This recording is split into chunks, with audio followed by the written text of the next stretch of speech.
Hello friends, ई शकुंतम के learning platform पे आप सभी का स्वागत है। I hope you are doing great.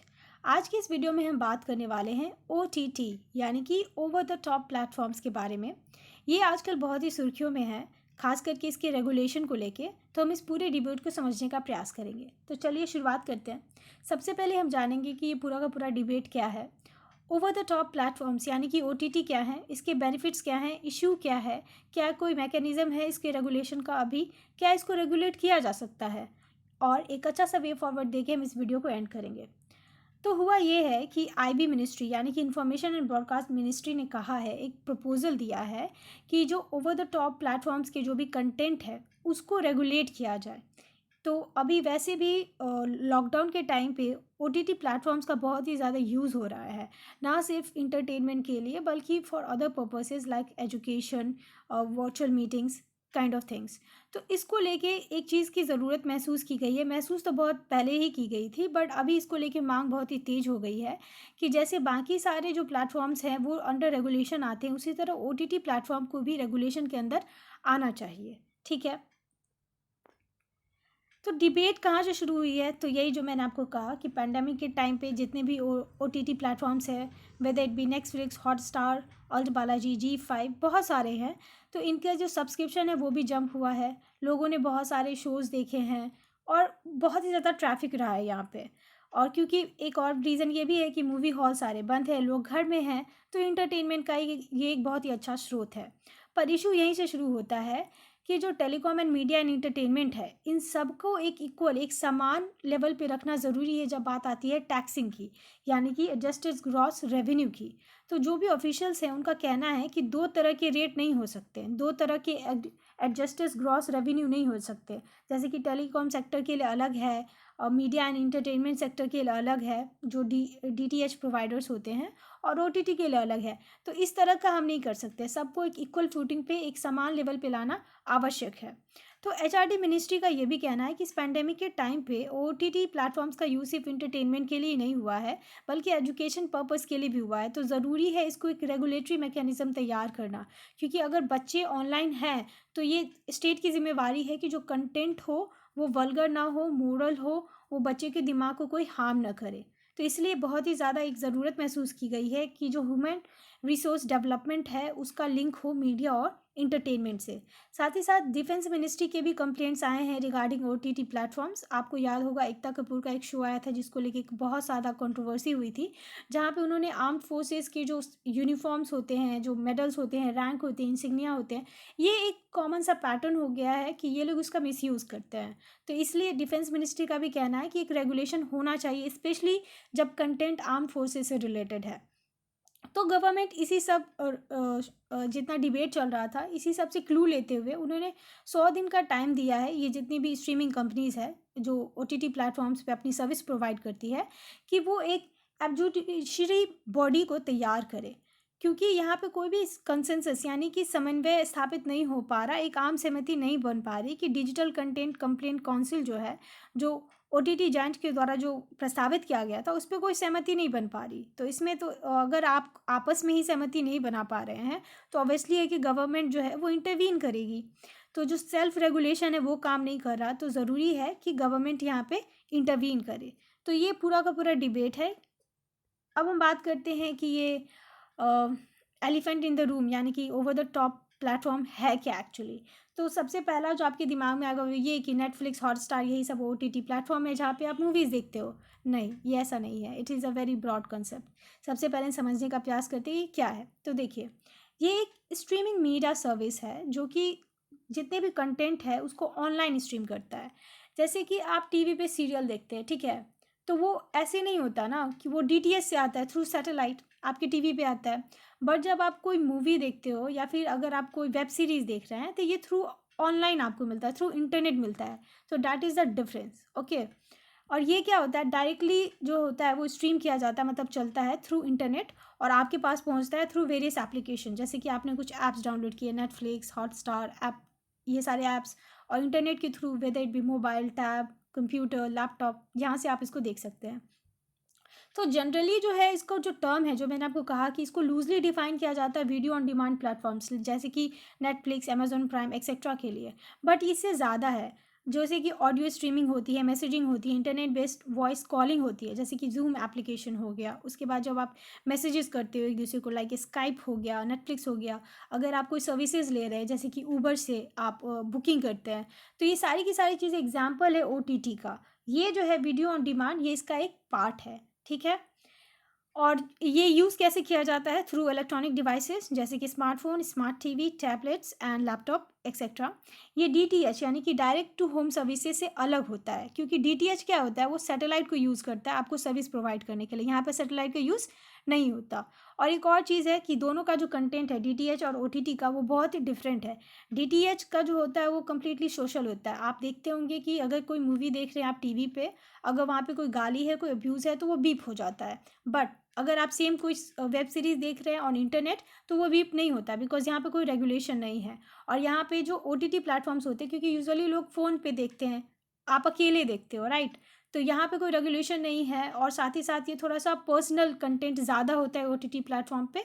और जो टीवीज़ होते हैं जहाँ पे आपको DTH के थ्रू सर्विस मुहैया कराई जाती है, वहाँ का प्लेटफॉर्म सोशल होता है, मतलब सामाजिक टाइप्स। अब हम बात करते हैं कि इसके बेनिफिट्स क्या हैं। तो देखिए, सबसे पहला जो बेनिफिट है, जो इसका नुकसान भी है, इसी का एक तरह से कहते हैं ना सिक्के के दो पहलू, तो वो है कि यहाँ पे कोई सेंसरशिप नहीं है, ठीक है। इंटरनेट पे जितने भी कंटेंट आप देखते हैं वहाँ पे कोई सेंसरशिप नहीं है। इसलिए आप महसूस करते होंगे कि विदाउट एनी सेंसरशिप बहुत सारे जो, अगर आप उसी कंटेंट पे अगर आप कोई मूवी बनाएंगे तो चांसेस हैं कि वो सेंसर हो जाएंगे। टीवी पे तो वो चलेगा ही नहीं, बट क्योंकि यहाँ पे कोई सेंसरशिप नहीं है तो लोग फ्रीडम है, आपको क्रिएटिव फ्रीडम है, आप कुछ भी बना सकते हैं और आप ऑडियंस के सामने इसको प्रेजेंट कर सकते हैं। तो इससे क्या होता है कि जितने भी डायरेक्टर्स हैं या राइटर्स हैं, आपके पास एक फ्रीडम आती है, एक आपके पास एक आज़ादी है कि आप अपने जो भी आपके जो इनोवेटिव माइंड है या आइडियाज़ है, जो एक्सपेरिमेंट है, आप उसको बिना किसी डर के कि ये सेंसर कर दिया जाएगा, आप इसको बहुत ही अच्छे से खुले से आप इसको प्रेजेंट कर सकते हैं। तो ये एक अच्छी पॉइंट है। इसी से लिंक है कि फ्रीडम ऑफ क्रिएटिविटी है, क्योंकि ये बहुत ही न्यू कंसेप्ट है। तो यहाँ पे जो कन्वेंशनल इंटरटेनमेंट जो हम देखते आ रहे हैं, जो फॉर्मूला कंटेंट जैसे कि टीवी पे सास बहू सीरियल्स, मैक्सिमम जगह पे वही होता है। कंटेंट भी सेम ही है कि शादी बच्चे काइंड ऑफ स्टोरी होती है, लव, बस यही कंटेंट होता है जिसके आगे पीछे सारी कहानी घूमती है। बट यहाँ पे कंटेंट बहुत ही ज़्यादा है, क्योंकि यहाँ पे सेंसरशिप नहीं है, आपको आज़ादी है क्रिएटिविटी की। और जो न्यू लोग हैं वो यहाँ पे आके एक्सपेरिमेंट कर रहे हैं, इसलिए कंटेंट यहाँ पे बहुत ही ज़्यादा है। ये इसका प्लस पॉइंट है। उसके बाद एक और चीज़ है कि ऐसा नहीं है कि यहाँ पे जो है वो सिर्फ नई चीज़ें हैं, ये एक सिंथेसिस है बिटवीन ओल्ड एंड न्यू, यानी कि जो नया और पुराना है इस दोनों के बीच का एक इमेलगमेशन प्रोडक्ट आपको देखने को मिलता है। जैसे कि आप एक शो ये बहुत फेमस है, जैसे कि मिर्ज़ापुर हो गया, ये बहुत ही न्यू है। साथ ही साथ पंचायत हो गया, ये फिर आपको सोशल हो गया। तो यहाँ पे क्या है, ओल्ड एंड न्यू दोनों तरह की चीज़ें आपको देखने को मिलेगी, वैरायटी बहुत है। और एक और चीज़ है कि वो ये कि यहाँ पे जो डिमांड है क्वालिटी कंटेंट के लिए, वो बहुत ही ज़्यादा है। ये देखिए, हमारे इंडिया में मिडिल क्लास जो है वो राइज़ करी है, they can pay for entertainment. तो जितने भी ऐप्स हैं जैसे कि अमेज़न प्राइम है, आप उसको ख़रीद लेते हैं ना, उसका सब्सक्रिप्शन, तब आप देखते हैं। तो जब आपके पास डिमांड होगा तो ऑब्वियसली जो कंटेंट जनरेशन है उनको भी एक प्रोत्साहन मिलेगा। तो एक तरह से एक नया इंटरटेनमेंट जो ज़ोन है वो तैयार हो रहा है, because there is a one class who is ready to pay for quality content. तो ये इसका एक बेनिफिट है। एंड जो एक और चीज़ है जो सबसे अच्छी है वो ये है कि ये कनेक्ट कर रहा है लोकल को टू ग्लोबल, ठीक है। ये कैसे कनेक्ट कर रहा है कि यहाँ पे जो कंटेंट है, जो ऑनलाइन स्ट्रीमिंग प्लेटफॉर्म पे जो कंटेंट है वो लोकल है, कंटेक्स्ट भी लोकल है, कहानी भी लोकल है, बट उसका जो प्रेजेंटेशन है वो बहुत ही ग्लोबल है। ऑडियंस का जो रीच है वो बहुत ही ग्लोबल है। ऐसा नहीं है सिर्फ इंडिया में लोग देखते हैं, बाहर भी देखते हैं, सबटाइटल्स के साथ देखते हैं। जैसे कि इंडिया में मनी हाइस्ट, ये स्पेनिश शो है, बट आपको इसका हिंदी में सबटाइटल मिल जाएगा, इंग्लिश में मिल जाएगा। तो ये इसको क्या करता है, किसी भी लोकल प्रोडक्ट को ग्लोबल प्लेटफॉर्म प्रोवाइड कर रहा है, जिससे लोग फेमस हो रहे हैं। जो लोकल टैलेंट है उसको एक ग्लोबल रीच मिल रहा है, एक प्लेटफॉर्म मिल रहा है। तो ये बहुत ही पॉजिटिव पॉइंट है। अब इतनी बेनिफिट्स देखने के बाद ऑब्वियस है कि हम इसके साथ जो इश्यूज़ हैं, जो कंसर्न्स हैं, इसके बारे में बात करेंगे। तो सबसे पहला तो यही है कि रेगुलेशन का इशू है, यहाँ पे कोई रेगुलेशन नहीं है, ठीक है। जैसे कि फ़िल्में जो होती हैं, जो आप फ़िल्में देखते हैं, वो sensor board regulation of the cinematograph act of 1952, ये मतलब सेंसर बोर्ड के द्वारा उसको गुज़रना पड़ता है। अगर कोई वल्गर सीन है, कोई गाली-गलौज है, तो उसको वो सेंसर कर देते हैं, ठीक है? बट और साथ ही साथ अगर कोई कंटेंट एडल्ट है तो उसकी अलग सर्टिफिकेशन होती है। अगर कोई फ़िल्म बच्चों के लिए अप्रोप्रिएट नहीं है तो वो अलग सर्टिफिकेशन होती है। केबल नेटवर्क जो टीवी पे आता है उनका एक अलग रेगुलेशन एक्ट है, cable television network regulation act of 1995, ठीक है? बट जो ये है, जो ओटीटी प्लेटफ़ॉर्म पे जो कंटेंट है, यहाँ पे कोई रेगुलेशन नहीं है। तो बहुत ही ज़्यादा जो कंटेंट है वो हार्म कर सकते हैं, रिलीजियस सेंटिमेंट्स, जो धार्मिक भावनाएँ हैं उसको, जो पब्लिक मोरालिटी है उसको। आपने अभी देखा होगा कि एक पाताल वेब सीरीज़ था जिसको लेके बहुत सारा इश्यू हुआ था, तो वो यही है, क्योंकि रेगुलेशन नहीं है तो जो रिलीजियस सेंटिमेंट है वो हर्ट होता है, लोग बहुत ही ज़्यादा आक्रामक हो जाते हैं। सेकेंड थिंग है कि फेयरनेस प्रिंसिपल, इसके बारे में आपको आइडिया मिल गया होगा कि हमारे पास 5 डिफरेंट मीडिया है, print, radio, TV, film, OTT, जिसमें से जो पहले 4 है वो रेगुलेट होते हैं सिवाय ओटीटी के। तो इसका कोई रेगुलेशन नहीं है, तो ज़रूरी है, और साथ ही साथ जो रेवेन्यू है वो भी। तो ज़रूरी है कि सबको जो है एक लेवल प्लेइंग फील्ड जो है वो प्रोवाइड किया जाए, तभी जो है वो समता स्थापित की जाएगी। जो थर्ड इश्यू है वो ये है कि इन ओटीटी प्लेटफॉर्म्स का ये कहना है कि हम सेल्फ रेगुलेट करेंगे, मतलब हम खुद से खुद को रेगुलेट करेंगे, बट इनके बीच में तो खुद ही सहमति नहीं बन पा रही ना। जैसे कि बहुत सारे प्लेटफॉर्म्स हैं तो सब कहते हैं कि नहीं, हम आपसे सहमत नहीं हैं, हम आपसे सहमत नहीं है। तो ये सेल्फ रेगुलेशन कहने में, सुनने में अच्छा लगता है कि हमें फ्रीडम चाहिए क्रिएटिविटी की, हम खुद रेगुलेट करेंगे, बट ये ऐसा होता नहीं है, ठीक है? क्योंकि जो डेफिनेशन है सबके लिए कि क्या होना चाहिए, क्या बहुत ही ज़्यादा हार्म कर सकता है रिलीजियस सेंटिमेंट को, ये सबका अपना अलग-अलग परसेप्शन होता है। जो आपको लगता है ज़रूरी नहीं हो किसी और को भी लगे। तो सेल्फ रेगुलेशन की जो बात है वो सुनने में अच्छी लगती है, बट प्रैक्टिकैलिटी में ये हो नहीं सकता। इसी से रिलेटेड है सेल्फ सेंसरशिप इश्यू का, कि हम खुद से ही खुद को सेंसर करेंगे। जैसे कि हम एज लिमिट सेट कर देंगे किसी भी कंटेंट के लिए, like 13+, 16+ kind of thing, but ये भी काम नहीं करता। आपको पता है कि बच्चा 8-9 साल का बच्चा जो है वो साइन इन कर सकता है। तो ये कोई फुल प्रूफ प्लान है नहीं। जो नेक्स्ट इशू है वो कंटेंट का इशू है। एज आई सेड कि जो भी कंटेंट होते हैं वो बहुत ही ज़्यादा, क्योंकि यहाँ पे सेंसरशिप होती नहीं, तो एक तो सबसे जो बड़ी प्रॉब्लम हुई है ओटीटी के बाद, कि यहाँ पे जो कंटेंट होते हैं, एक वल्गर, दूसरा जो अब्यूज़ होती है, जो गाली गलौज होती है, and second thing religious sentiment. ये 3 चीज़ें हैं जिसको लेके इसके अगेंस्ट जो है वो एंगर हो रहा है, ये मांग उठ रही है कि इसको रेगुलेट किया जाए। क्योंकि एक रेगुलेशन तो होना चाहिए ना, क्योंकि ओटीटी प्लेटफॉर्म्स ऐसा नहीं है कि सिर्फ एडल्ट देखते हैं, बच्चे भी उसके पहुंच में होते हैं। तो इसलिए यहाँ पे जो कंटेंट है इसका जो साइड इफ़ेक्ट है वो बच्चों पे पड़ सकता है, इसलिए रेगुलेशन ज़रूरी है। और आप देख सकते हैं कि एक सोशल मीडिया पोस्ट से दंगे शुरू हो जाते हैं। आप अगर इस तरह की वेब सीरीज़ बनाएंगे जहाँ पे कोई रेगुलेशन नहीं हुआ, जहाँ पे किसी भी धार्मिक भावना को ठेस पहुँचाया जाएगा, तो हो सकता है कि जो कम्युनल हार्मनी है वो बिगड़ जाए, लॉ एंड ऑर्डर का सिचुएशन खड़ा हो जाए। जो नेक्स्ट है वो ये कहा जा रहा है कि अब ओटीटी आ गया है तो मूवीज़ का जो भी थिएटर्स हैं वो सारे बंद होने वाले हैं। देखिए, ऐसा नहीं होगा। अगर सवाल इस तरह से आए कि क्या आपको लगता है कि ओटीटी प्लेटफॉर्म्स आने के बाद जो मूवीज़ हैं, जो कन्वेंशनल वे ऑफ एंटरटेनमेंट है वो बंद हो जाएगा, तो नहीं। क्यों? क्योंकि वर्ल्ड वॉर 2, वर्ल्ड वॉर 1, इस तरह के जो भयानक चीज़ें थे उस टाइम पे भी जो है, जो सिनेमा है, सिनेमा ने उन सब चीज़ों को सर्वाइव किया है। तो ये पैंडेमिक भी एक ब्रेक है जिसको सिनेमा सर्वाइव कर लेगा। और एक और चीज़ जो इस ओटीटी प्लेटफॉर्म के साथ इशू ये है कि यहाँ पे बिग बजट मूवीज़ नहीं रिलीज़ हो सकती। अभी जो भी मूवीज़ रिलीज़ भी हुई है वो सारी की सारी स्मॉल बजट मूवीज़ है। बिग बजट मूवी तभी रिलीज़ होगी, तभी प्रॉफिटेबल होगी, तभी उनको लाभ होगा जब वो थिएटर्स में आएंगी, जब वो लोग उस पर पैसे खर्च करके देखने जाएंगे, तभी उनको मुनाफा होगा। ये ओटीटी प्लेटफॉर्म्स पे इनको मुनाफा नहीं होगा। तो ये इसका एक क्या है, लिमिटेशन है। तो हमारे पास थिएटर अभी भी उसकी वैलिडिटी है। जब लॉकडाउन ख़त्म हो जाएगा, जब पैंडेमिक एकदम शांत हो जाएगा, तो वापस से जैसे पहले होता था वैसे शुरू हो जाएगा। एक और चीज़ है वो ये कि ओटीटी प्लेटफॉर्म सही है, अगर आपको अकेले मूवी देखना है तो आप देख सकते हैं लैपटॉप पे, फ़ोन पे, काइंड ऑफ थिंग। बट यहाँ पे आपको वो एक्सपीरियंस, वो जो सिनेमैटिक एक्सपीरियंस होता था वो आपको प्राप्त नहीं होता। आप खुद इमेजिन कीजिए, जब आप थिएटर में जाके कोई मूवी देखते हैं और उसी मूवी को जब आप टीवी पे देखते हैं या फ़ोन पे देखते हैं, बहुत डिफरेंस होता है। थिएटर में देखी हुई मूवी एक इम्पैक्ट छोड़ती है, क्योंकि आप बहुत सारे लोगों के साथ देखते हैं। कोई कॉमेडी सीन आती है तो सब लोग हंसते हैं, अच्छी सीन पे लोग तालियां बजाती हैं। तो हम लोग क्या हैं, as a human we are social being. तो हमें एक सिनेमैटिक एक्सपीरियंस जो होता है वो काफ़ी टाइम तक आपके दिमाग में रहता है। और जहाँ तक ओटीटी प्लेटफॉर्म है, ये एक पर्सनल यूज़ के लिए है, खुद के इंटरटेनमेंट के लिए है। ठीक है, तो ये सारी की सारी इसके साथ क्या है, इश्यूज़ हैं। अब हम बात करते हैं कि क्या कोई ऐसा लॉ है जो इसको अभी रेगुलेट कर रहा है।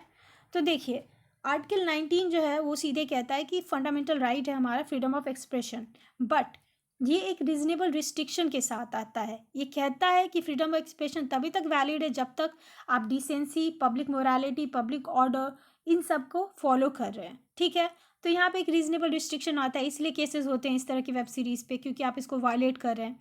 सेकेंड थिंग, अभी जो है ओटीटी प्लेटफॉर्म्स आते हैं आईटी एक्ट 2000, यानी कि इंफॉर्मेशन टेक्नोलॉजी एक्ट 2000 के अंतर्गत, और इसको कहा जाता है इंटरमीडियरीज। तो ये आईटी एक्ट के अंतर्गत आते हैं, और इसका जो सेक्शन है आईटी एक्ट का सेक्शन 79, ये एक्सरसाइज किया जा सकता है जब इस तरह का वायलेशन होता है कंटेंट को लेके।